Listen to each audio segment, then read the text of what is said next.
नमस्कार। चलिए आज आपको 90 के दशक में वापस लेकर चलते हैं, एक ऐसे दौर में जब बॉलीवुड बहुत बड़े और साहसी सपने देख रहा था। और हम बात करेंगे एक ऐसी ही फिल्म की जिसने वाकई में बहुत कुछ बदल दिया, विश्वात्मा।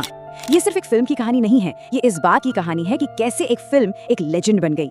तो आइए शुरू करते हैं ये दिलचस्प सफर। अब आप सोच रहे होंगे कि हम फिल्म की कहानी सुनाएंगे। नहीं, उससे भी कहीं ज्यादा दिलचस्प कुछ बताने वाले हैं।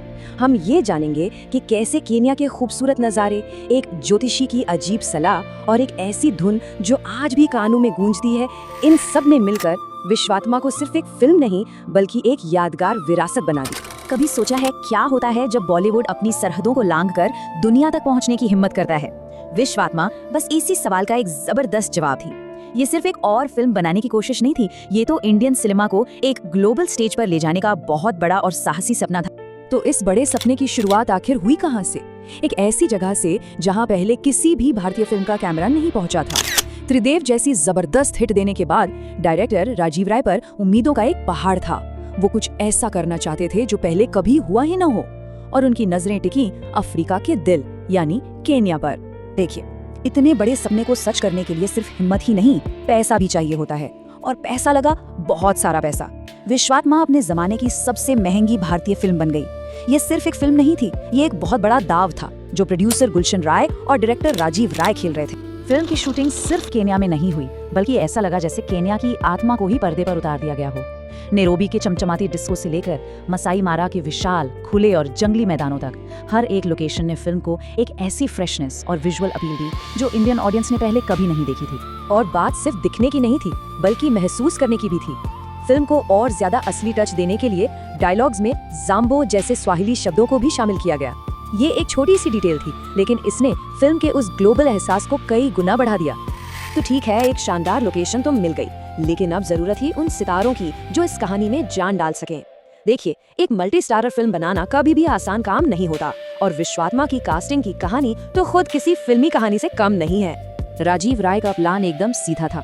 अपनी सुपरहिट फिल्म त्रिदेव की जादुई तिकड़ी यानी नसीरुद्दीन शाह, सनी देओल और जैकी श्रॉफ को दोबारा पर्दे पर लाना, सब कुछ तय था। लेकिन फिर कहानी में एक ऐसा मोड़ आया जिसकी किसी ने भी उम्मीद नहीं की थी, और वो मोड़ था ज्योतिष। जी हाँ, आपने सही सुना।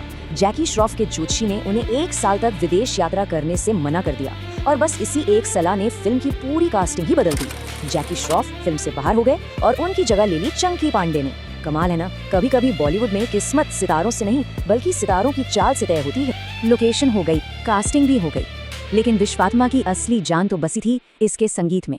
एक ऐसा संगीत जिसने हर तरफ धूम मचा दी, और एक ऐसा गाना जो आज भी सबकी जुबान पर है। आप समझ ही गए होंगे कि हम किसकी बात कर रहे हैं। पहले जरा इन आंकड़ों पर नजर डालिए। फिल्म के साउंड ट्रैक की 20 लाख से भी ज्यादा कैसेट्स बिकी। ये सिर्फ एक हिट एल्बम नहीं था, ये एक सनसनी थी।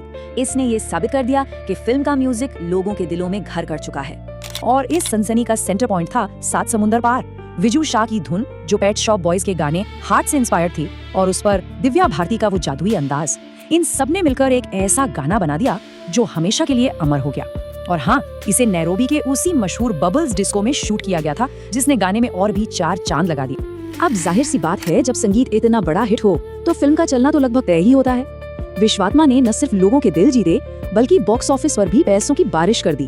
तो चलिए अब देखते हैं कि इस सबसे महंगी फिल्म ने कमाई कितनी की। दुनिया भर में कुल कमाई हुई 9.5 करोड़ रुपए।